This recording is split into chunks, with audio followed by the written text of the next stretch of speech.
What it do, KTTV? This is KT, and I'm coming at you live with another episode of the Daily K Podcast. And on today's episode, we have assistant principal of the High Point Elementary, Mr. Dwight Perry. How you doing today, Mr. Perry? I'm well, Doc. Good to see you, man. Virtually, of course, but it's good to see you, brother. Yeah, I appreciate it, man. And yes, sir, that virtual, I guess, like you say, safety is everything, man. But it's been a long ride, and we just now getting to it. You got that right. All right, man. So speaking of, how have you been doing during the pandemic and staying safe, man? Yeah, it's been a challenge, but it's great. You know, my family's doing well. We have a family member who works in the hospital system, so it's a lot of pressure on her. But God is providing, man. You know, no complaints. Just trying to do right by the kids, man. That's all. Yeah, and the thing is, like you say, just trying to do right, and it's hard because I know people who follow all the guidelines, and they will still get it from that just one interaction. You know, Absolutely. So it's just so crazy out here, man. As we jump into the interview, man, give me a little bit about your background in education, man, and why. Because this is our second conversation about this equity. So why is this so important to you in the work that you do? Yeah, absolutely. So just real quick, I have a bachelor's of science in mathematics. So I went to school to be a math teacher. So I taught high school for almost 13 years. And then I transitioned to assistant principal 2 years ago. So that's my background. Mathematics is my love. That's one of my hashtags, math always. You know, it's anything math in general. Life is about math. So you can tie math into every aspect.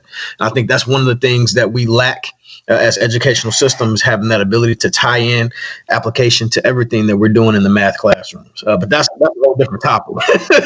So that's a good one, brother. As we even speak about the subject today, that's one of the things that keeps us back is being able to do math and love for math. It's hard, so people fall back, and then we get behind.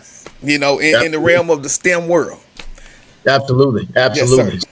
That's another thing that we could go a whole session on that. But that's my experience. I've been secondary pretty much all my life except for last year. That was my first time in an elementary classroom or elementary setting. It's different. Hey, well, look. It's cool. Welcome to the game, brother. Because I was a football coach and a high school English teacher, and I went from there to elementary the next year as a teacher. Changed my life, man. Changed my life, man. And I just happened to get, I started at this school in 2013, elementary, and then now that's where I've been the AP for the last 5 years. Wow. Okay. Yeah, but it was, hey. Yes, sir. So how are you all looking at reopening, and what's the plan so far? Yeah, so here's the deal. The hardest thing has been I've been appointed to be on the logistics team. So the issue now, truthfully, is we need to take a look at every possible system. That's the biggest piece. And so we look at the processes that we have, the systems, and we reevaluate everything to address the needs that we have to adjust to. The plans change moment by moment, so that's another frustrating part. I get something worked out, and it takes me a while because I want to be as meticulous as possible. And then you hear from TA saying, well, we're going to go this direction.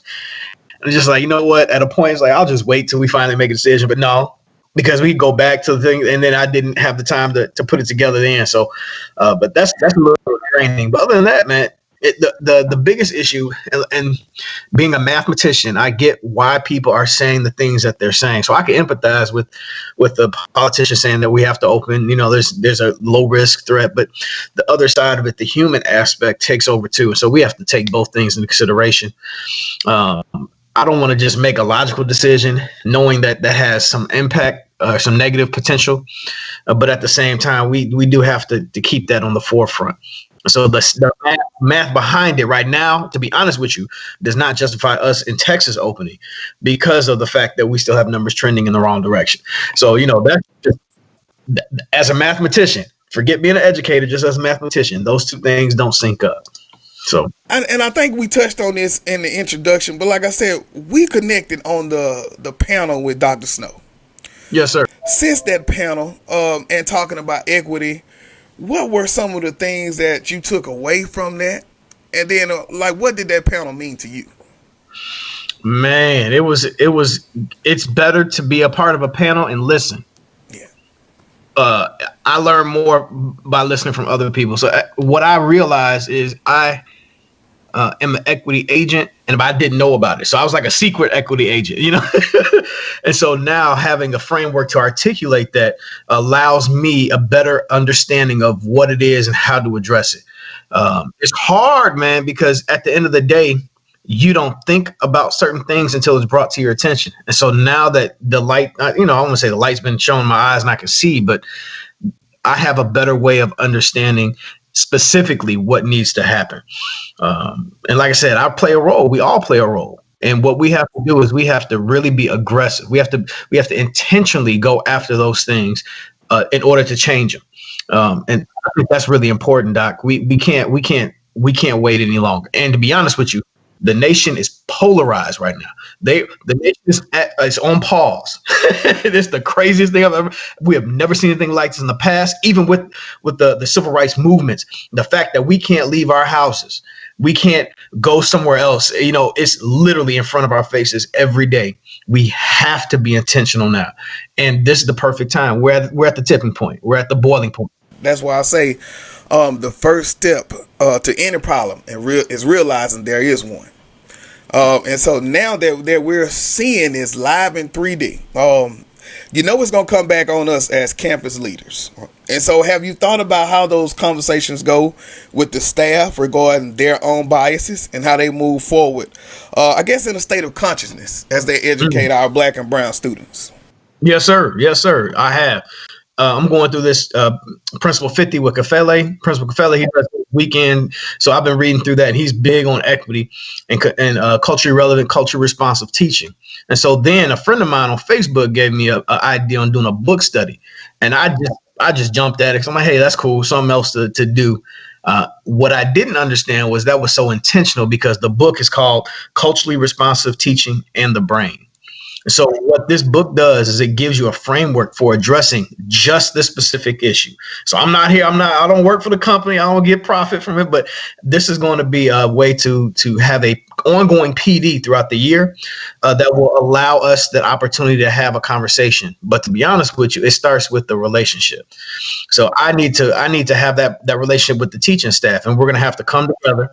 It's going to be a huge circle because we got to be 6 feet apart, but we're going to have that heart-to-heart conversation in the beginning. And I'm going to have to frame the lesson for the entire book study. And I'm going to have to get these books from them. We're going to have to go chapter by chapter and just be transparent.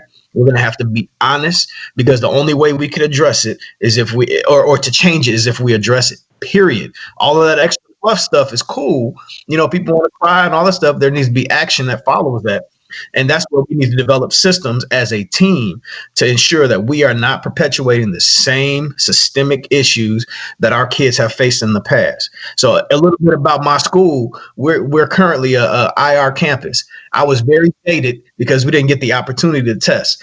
And the one thing that really upset me was we were rocking and rolling on all cylinders, all levers, and we had things moving in a different direction than it has been in the past. I'm not saying that, we're not going to get out of our next year. We will. I'm not worried about that. But the change was so immediate that the teachers' belief systems started to change and shift. So now what we need to do is come back together and talk about the progress we had last year, but we need to have an honest dialogue. And I'm going to have to lead it. And the reason I'm going to have to lead is not because I'm the AP. The reason I have to lead is because I'm a black man. And that's the key. That I don't know how many they've had in the past, but from my understanding, I guess I'm an anomaly. It's something weird for me to be in an elementary campus. And so that's what we're going to have to do. I agree, man, that we have to be the forefront leaders on doing this work and getting people to empathize and understand where we coming from, because it's not a complaint to just want the equity, Absolutely. Yes, sir. And so, as we look to go virtual again, students are faced with the lack of resources due to technology. And so that's a big part of the equity. And it's also a long-term lasting effect from that inequitable situation because I'm steady getting further and further behind. My gaps are getting wider. So how are you all ensuring that every student has access to the online learning platforms? So there's two things that we need to distinguish. Your question deals with the equality. Mm-hmm. That's what that deals with. How am I making sure that, Scholar A, Scholar B, Scholar C all have laptops, all have Wi-Fi, all have, access to the learning platforms, the video resources. That's equality. Yes, sir. So our district has done a pretty cool job. We're transitioning 101 because we kind of anticipating this happening again. So with that, we're going, and we have Wi-Fi hotspots that will be distributed to different locations that will assist. But now we got to really dig into the equity piece, and I don't think that we have an answer for that. I don't should say that as an educational system, we don't have an answer for that. Just being honest, because I have a kid who, let's say, in my own household, right? When this thing went down, we were not prepared. I'm sitting there looking like, man, I had to go resurrect like a 10-year-old laptop and have my older son switch out a hard drive and a memory chip to get that functioning so that my middle son could have a computer. Then we have this old desktop Mac. So then he had to switch out the memory and do some configuration because he's a computer guy at UTA. So he got that one running. So now we have at least adequate resources, but then it's about the learning experiences that the kids have. That's the difference. We don't have, as an education system, an equitable approach to that. The haves have, and they will keep having. It's the have-nots that want to have. They'll eventually get it, but it's the have-nots that don't even have the way to articulate what they're asking for is what we need to advocate for, and that's the biggest gap. So we're going to address that on the campus level because I can't deal with it globally, but I think that we're going to be on a far ahead of the curve, especially with the leader that I have in my campus. She is on it because we have to deliver high quality instruction for every kid. Every learning experience, whether in building or virtual, needs to be at that level, period. And it's not about test scores. It's about them having an opportunity to shift their trajectory based on the work that we're doing. Man, that's it, brother. Man, look, I appreciate the work y'all doing down there already. Sounds like it's going to be rocking and rolling, man. High point. Man, yes, okay. Sir. And so then, do y'all have the teachers coming in, or will everything be 100% virtual for you all starting out? So that's the hard part because things change with TEA so much. We can't make a determination right now. So that's what I'm in the process of. I'm developing. Okay, well, if they come in, this is what we need to do. If it's all virtual, this is what we need to do. If it's a hybrid, this is what we need to do. And you develop three different plans, and then how we're going to operate in the building on all three levels. And then after safety precautions, cleaning precautions. How does that work? All types of things. So it's a lot to digest, but it's the cost of leadership. Man, as we look and to wrap things up, I wanted to say I have some teachers who first year, right? We got our first year teachers. I had one teacher last year. She said, well, we didn't even get a chance to take pictures with my class. And this is my first year. And she was devastated. So going into this virtual again from the beginning, what are some words of encouragement or wisdom you would give to new or veteran teachers that's starting this year? Yeah, so this is the hardest part in education. Teachers right now, and this is globally. This is not, nationally, not just with High Point or with Cedar Hill. This is national. Teachers are jaded. We took the proper precautions in the spring, and I think that they were confident. Like, okay, people have finally figured out, oh, we matter, because now you're forced to homeschool your child. Oh, I wasn't lying. All types of stuff came out, memes, all the good stuff. And so now it's like, all right. And so when politicians and decision makers say, well, they have to go back because, and now I'm just going to deem them essential in the height or the peak of the issues. Now teachers are jaded because, number one, we don't get paid that much. Our insurance really isn't that great. We have discrepancies between different states on what they can do. The localities, the quality of instruction, the technology that's provided, all of those things are in fact inequitable to teachers, let alone to kids. So now we're just going to mandate, oh, well, you're essential. You're going back, and that's going to be the end of it without even seeking the input That's reckless. That's reckless. So for teachers, please hear me carefully. All right. And I'm not trying to recruit you to High Point, but if you want to come teach with me, that's fine too. But here's the deal. Number one, you are appreciated. Okay. You are appreciated. Two, you are loved. You are valued. Your opinion matters. Your opinion. We don't want to see you fail. Honestly, that is not our goal. We need you. Your well-being is our priority. I think that's a part that people are missing. And I know for our campus, for my campus, I'm going to roll up my sleeves right with you. So you're not going to be alone in this fight. We have mandates that we have to meet, and those are non-negotiables. We don't have a choice in that. But at the end of the day, I'm going to have my sleeves up just like I did last year, and just like the principal did, and the instructional coach, the academic interventionist, the counselor. We all got our hands dirty and sitting here, got small groups teaching kids, all the things that are required. And so those are some of the words of advice. I know that you're jaded right now. To be honest with you, as an administrator, and I probably shouldn't say this, but it doesn't make sense to start school in the fall. It really doesn't. I'm just being honest. Yes, there's an accountability piece. Yes, there are some teachers who come to get a check, so all they're going to do is the bare minimum. We know that, and we need to start weeding those people out. But for the teachers who got into this game for the true reason why they should have, your value matters. And so what we need to do is we need to support you as best as we can and really take as much away from you as we possibly can off of your plate and figure out where it could be distributed so that you feel that you're valued and you're successful. Yes, so that's the biggest piece for me. Yes, those are the words that I would have for every teacher, and I get it. You can't say I'm far removed from the classroom because 3 years ago I was over the summer planning my lesson plans for the year, so I know how that feels. I don't know how it feels in a pandemic, so that's something different. Yeah. But at the end of the day, it still remains the same. We're here for kids, and so you are more valuable than we could ever say, that we could ever compensate for, that we could ever, a week worth of celebrations for you. I mean, we didn't even get this year's week appreciation. So we should have that ongoing for next year. Every month should be a teacher appreciation week, Yeah, man. But at the end of the day, man, you have value. And I think that teachers have been made to feel that they are invaluable, that they're dispensable or replaceable. And that's not the case. You're invaluable. You have worth. And we do need to do a better job of soliciting your feedback. But just keep at it. And just what we will need, and this is what I will say, we need many people to be true followers. Just trust the leader and kind of do what we're asking to do, knowing that we have your best interest in heart and we're not trying to put you in a bad space. So let's say somebody want to contact you, man, regarding equity or just your work as an AP, man. How do they contact you, man?